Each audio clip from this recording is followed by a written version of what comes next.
warahmatullahi wabarakatuh. Perkenalkan, nama saya Nasatul Huiria, MPM 1804040069, Prodi Ekonomi Syariah kelas A semester 6. Jadi di sini saya akan mempresentasikan tugas makalah saya yang berjudul Peluang Penggunaan Uang Emas sebagai Mata Uang Global. Untuk pengertian uang itu sendiri, yaitu uang adalah standar kegunaan yang terdapat pada barang dan tenaga. Uang didefinisikan sebagai sesuatu yang dipergunakan untuk mengukur tiap barang dan tenaga. Misalkan harga adalah standar untuk barang, sedangkan upah adalah standar untuk manusia, yang masing-masing merupakan perkiraan masyarakat terhadap nilai barang dan tenaga orang.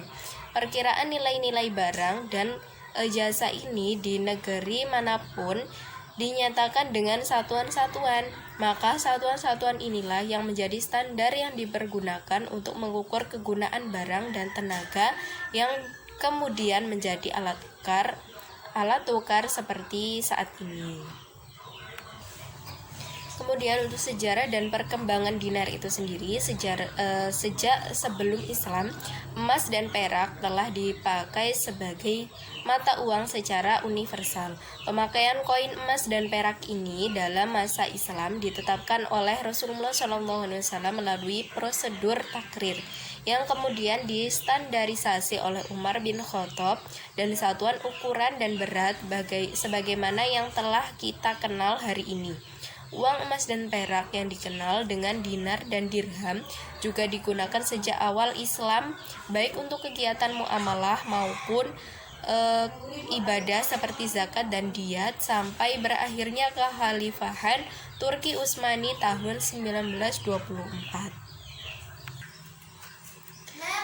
Sesungguhnya dalam sejarah perkembangan sistem ekonomi dunia, emas sudah dikenal sejak 40.000 tahun sebelum Masehi. Hal itu ditandai penemuan emas dalam bentuk kepingan di Spanyol yang saat itu digunakan oleh paleontologmen. Dalam sejarah lain disebutkan bahwa emas ditemukan oleh masyarakat Mesir kuno 3.000 tahun sebelum Masehi, sedangkan sebagai mata uang emas mulai digunakan pada zaman Raja Lydia Turki sejak 700 tahun sebelum Masehi. Sejarah penemuan emas sebagai alat transaksi dan perhiasan tersebut kemudian dikenal sebagai Barbaros Realis.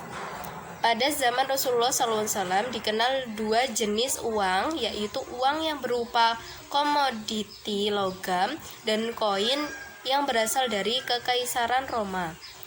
Dua jenis uang logam yang digunakan adalah emas dinar dan perak atau dirham. Logam tembaga juga digunakan secara terbatas dan tidak sepenuhnya didukung sebagai uang, disebut fulus. Dengan menggunakan dinar, dirham, dan standarisasi seperti yang telah diuraikan di atas, diharapkan dinar dan dirham akan tetap bernilai dan dijadikan mata uang. Dan jika dinar, dirham dijadikan mata uang, maka stabilitas ekonomi pada suatu negara akan terjamin. Hal ini terjadi karena apabila para pedagang ekspor barang berarti dinar dan dirham diimpor. Sebaliknya, bila mereka mengimpor barang berarti dinar dan dirham diekspor. Jadi dapat dikatakan bahwa keseimbangan supply dan demand di pasar uang akan menjadi seimbang. Untuk menjaga kestabilitasan ini, beberapa hal berikut yang dilarang. Yang pertama ada permintaan yang tidak real, kemudian penimbunan mata uang, transaksi talaki rukban, yaitu pencegat penjual dari kampung di luar kota untuk mendapat keuntungan dan ketidaktahuan harga. Kemudian transaksi yaitu bukan transaksi tidak tunai. Transaksi tunai diperbolehkan, tetapi transaksi futur tanpa ada barangnya dilarang. Kemudian ada kelebihan dan kekurangan uang dinar atau mata uang emas. Yang pertama, sistem uang emas dan perak akan mengakibatkan kebebasan pertukaran emas, mengimpor dan mengekspornya, yaitu masalah yang menentukan peranan kekuatan uang, kekayaan dan perekonomian dalam kondisi semacam ini. Aktivitas pertukaran mata uang tidak akan terjadi karena adanya tekanan luar negeri, sehingga bisa mempengaruhi harga-harga barang dan gaji para pekerja. Kemudian, sistem uang emas dan perak juga berarti tetapnya kurs pertukaran mata uang antar negara. Kemudian ada dalam sistem uang emas dan perak, bank-bank pusat dan pemerintah tidak mungkin memperluas peredaran kertas uang, karena secara umum kertas uang tersebut bisa ditukar menjadi emas dan perak dengan harga tertentu. Kemudian, setiap mata uang yang diumumkan di dunia selalu dibatasi dengan standar tertentu berupa emas dan perak.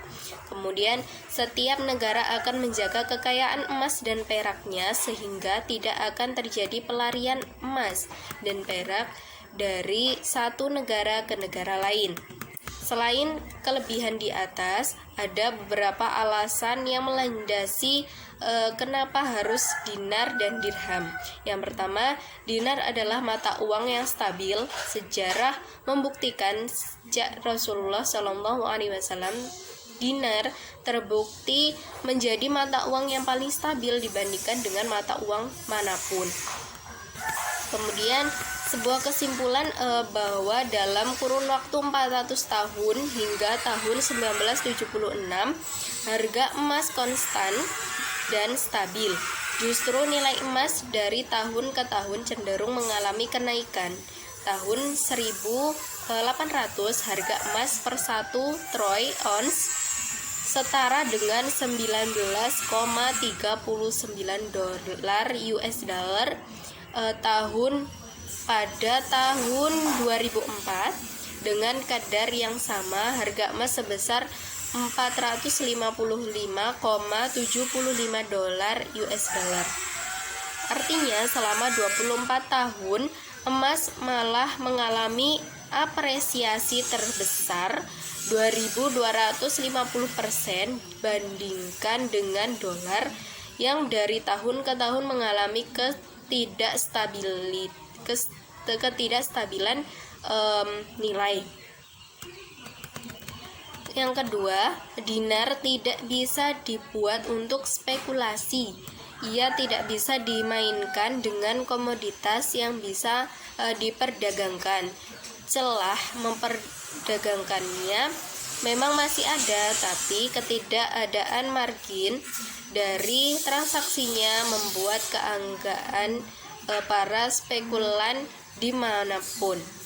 Hal ini karena sebagai mata uang dinar memiliki nilai intrinsik sesuai dengan beratnya masing-masing.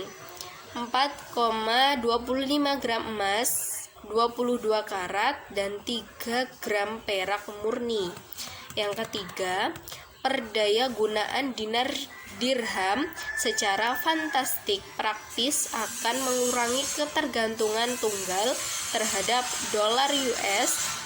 Makna refleksinya akan semakin kecil kemungkinan negara penggunaan dinar setiap saat digoyang oleh hegemoni dolar dan para fund manager yang sejauh ini terus melakukan spekulasi secara destruktif untuk kepentingan sendiri.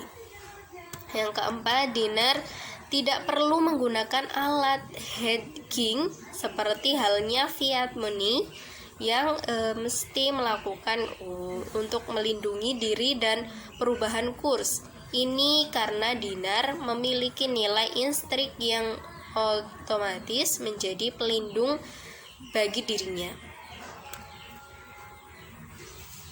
Adapun kekurangan atau kesulitan yang dihadapi dengan penggunaan emas dan perak ini adalah yang pertama, bahwa emas dan perak telah memusat di negara-negara yang memiliki kemampuan dan kekuatan produksi. Yang kedua, emas dan perak telah menjadi devisa beberapa negara sebagai akibat dari neraca keuangan. Yang ketiga, tersebarnya sistem uang emas dan perak tersebut telah dibarengi dengan konsep pengistimewaan di antara beberapa negara.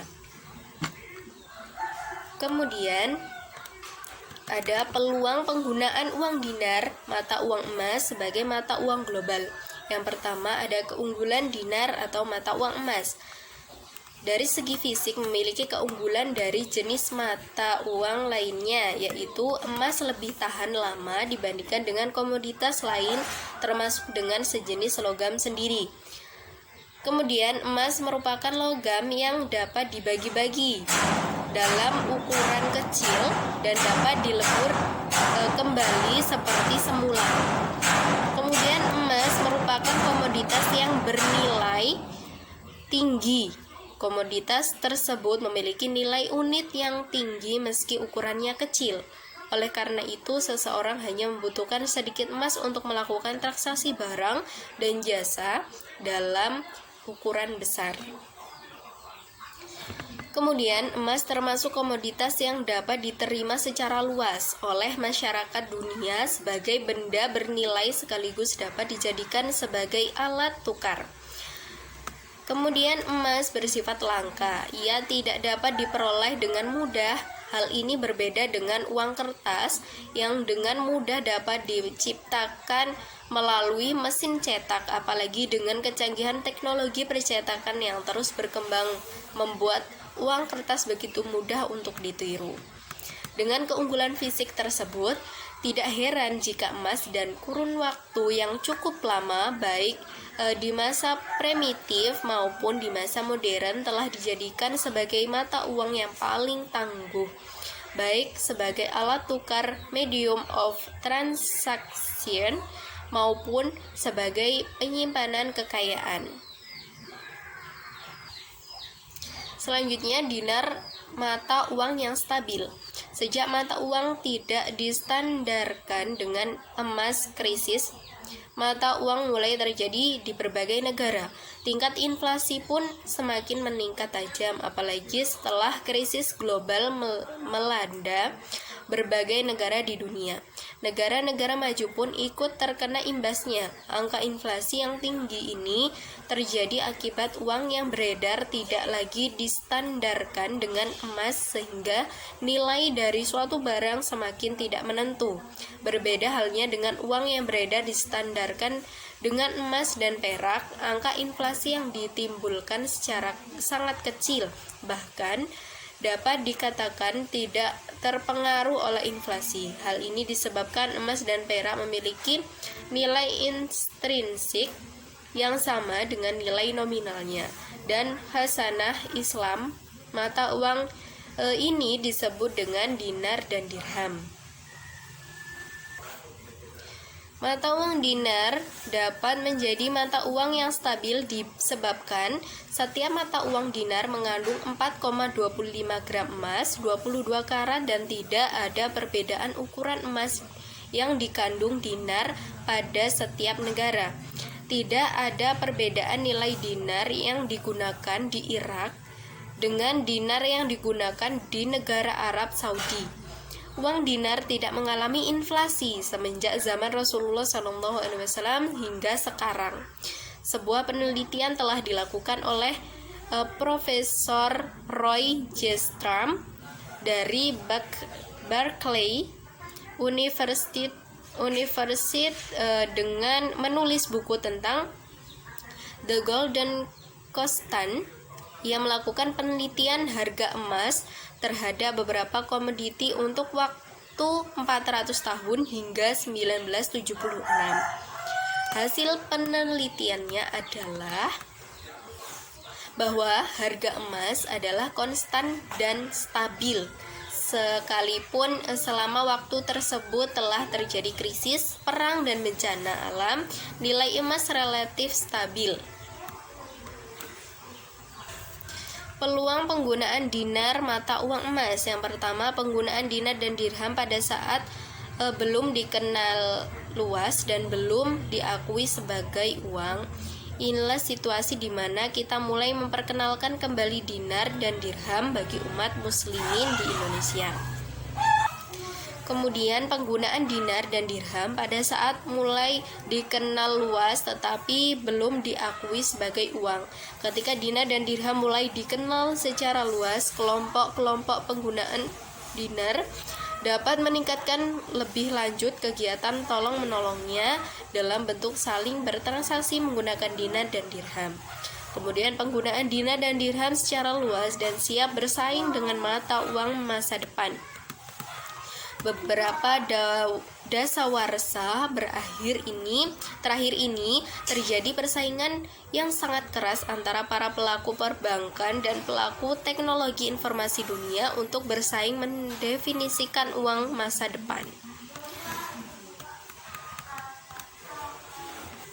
Kemudian peluang dinar sebagai mata uang yaitu yang pertama adanya kerjasama hubungan bilateral antara negara-negara muslim dan organisasi dunia seperti IBD, ASEAN, OKI, dan OPEC, dan lain-lain.